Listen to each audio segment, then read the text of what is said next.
That's not the case of the Warriors.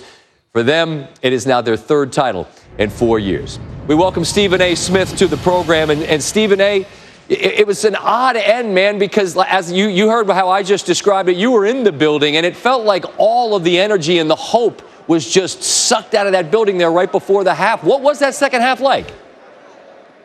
Well, it was a no-show by the Cleveland Cavaliers. You don't want to take any credit from their two-time reigning defending NBA champions. Steph Curry was absolutely sensational. There's no doubt about it. Right. Kevin Durant recorded a triple-double worthy of the MVP award, and they were just efficient. Backdoor cuts, fast break points, pushing the ball, making the extra pass, sharing the basketball, trusting one another. I actually spent the entire second half thinking that Kevin Durant was trying to give the MVP award to Steph Curry. They had the luxury of toying with the Cleveland Cavaliers to that degree. But I wish I could just leave it towards the superiority of the Golden State Warriors and leave it at that, Scott. You're far kinder than me. The Cleveland Cavaliers didn't show up.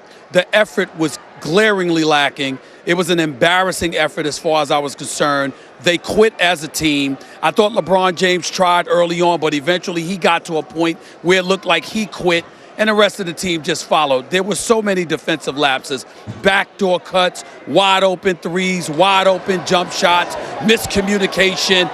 For this to be the NBA Finals and to see such an effort being put forth by any team gifted enough to make it to the NBA Finals, it was just incredibly disappointing. It was a deplorable effort by Cleveland. And I understand what you're saying, and I'm not trying to be kind as much as I'm just looking at this through, I think, right, a realistic prism here, which is you had chances to win right, 1 and 3, you didn't, and you know that you're up against a juggernaut. You're not beating these guys in four straight times. So I think when they throw that flurry of punches to end the first half, you know that third quarter is coming. I get what you're saying, Stephen A. I don't know, like, there's a certain amount of I can want to fight, but I know I can't win the fight.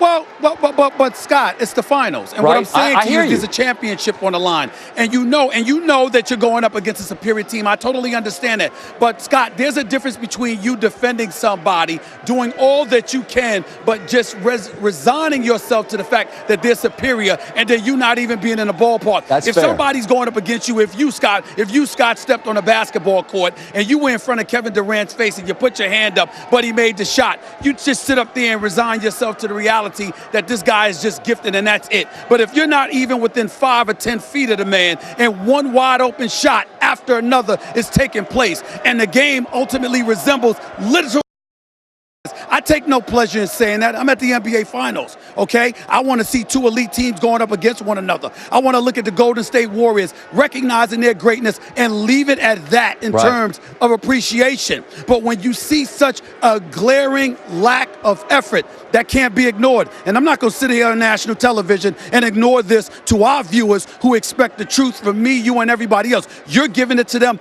I'm giving it to them. That's our job. This team quit. It is no way around it. Look at them on defense, and you will see that the Cleveland Cavaliers on national television in front of tens of millions of people bowed out, and ungracefully, I might add, because they didn't put forth a fight. It was embarrassing. Yeah, I mean, look, I said it. It was garbage time for the final game of the year. It's rare. You never see it play. It was a garbage time fourth quarter, and you never see that in the finals. I was curious, and you made the point, it felt like Kevin was trying to gift Steph the MVP. I felt like Steph did his part as well. The man scored 37 points in a closeout game. Who did you feel was the MVP for the series?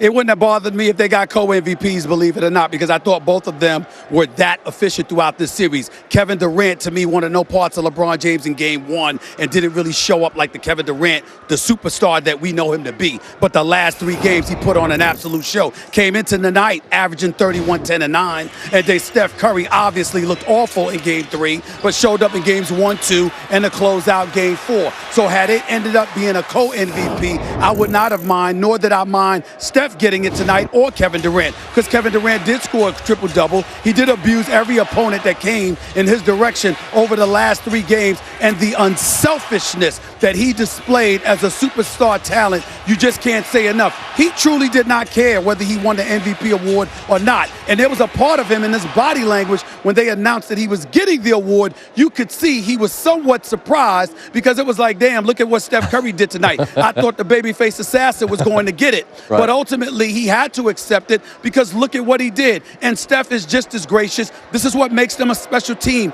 Not only their gifts and their tremendous talents, but their selflessness. They truly, truly don't care who gets the shine, and they epitomize what a team is about. And I guess that's what makes them a champion. Unfortunately, that has not been the Cleveland Cavaliers all year long, and it certainly was not them tonight. This is a really, really embarrassing way for the Cleveland Cavaliers to go out, and it's somewhat sullied the victory to some degree, at least for the fans and the spectators, not the Golden State Warriors, but for the fans, the spectators. It was a killjoy, man. It was an incredible disappointing ending to this season. Stephen A., before we say so long, Ty Lue just had some comments. I'm going to listen to them, and we can hear them both together here on, I believe it's on LeBron James, sure. and what could be his sure. last game in Cleveland. Here's Ty Lue. Stephen A., obviously from your comments earlier, it's really difficult to move beyond this last 48 minutes that we saw. But when we look at this season in totality, I don't know how LeBron James can be given anything but praise to drag this squad as far as he did. Yeah, they got run in this series. I get it. And they went out quietly in this game. I get that too. But I still look at it. I still look at a guy that got a group that went through many different forms and fashions and still got this far. And I believe that there still has to be some credit, even if you want to critique this evening's effort, which I get. Well, Scott, here's what I would say to you, and I hope that you can hear me because we just lost the lights here. Yeah, but I can hear you. That you get, yes. When you look at LeBron James, you have to give credit where credit is due. He's the best player in the world. There is no question. And he does deserve to be applauded for what he's done with the team this year. Nothing can be taken away from that. But in the same breath, Scott, we have to take into consideration the dilemma that he faced and what role he played in it. The reality of the situation is Kyrie wasn't here. He had something to do with that. The pieces that were here, the Tristan Thompsons of the world, the J.R. Smiths of the world, and others, he had something to do with that. We all look at him and view him as the de facto general manager. Let's not be boo-boo the fool out here. We understand what this is. He had something to do with the dilemma that he faced. Now, he played miraculously, sensationally, and courageously in trying to overcome those odds. But he played a role in creating the odds that he ultimately had to overcome. Yeah. So what I'm saying is he deserves credit for all of it. He deserves credit for overcoming it, but he deserves some credit for creating the situation that ultimately exists. And we can't absolve him from that either. And it ended up biting him in the end because guys that he relied on, that he trusted, that he placed faith in, that he convinced the organization to invest in, let him down. There is no denying that. But he played a role in that because this was his roster. And see, that's why me and you can't yell at each other on TV, because I agree with too much of what you say, Stephen. I've enjoyed very much our time together throughout the playoffs. Thank you for your time, man. And so did I. Until our paths cross again, You're stay great. well, okay? You're great, man. Keep doing a great job. Thank you. I appreciate that sincerely. First take each and every Monday through Friday. Right. Stephen A., be well until next time, all right? All right, buddy. The Finals postgame report is brought to you by TAG, based on a true story. See it in theaters June 15th. Champagne. They celebrate again. Coming up, we'll hear from LeBron James, who obviously came short. Tim Legler is alongside. He's got thoughts, opinions, touchscreens, the whole bit.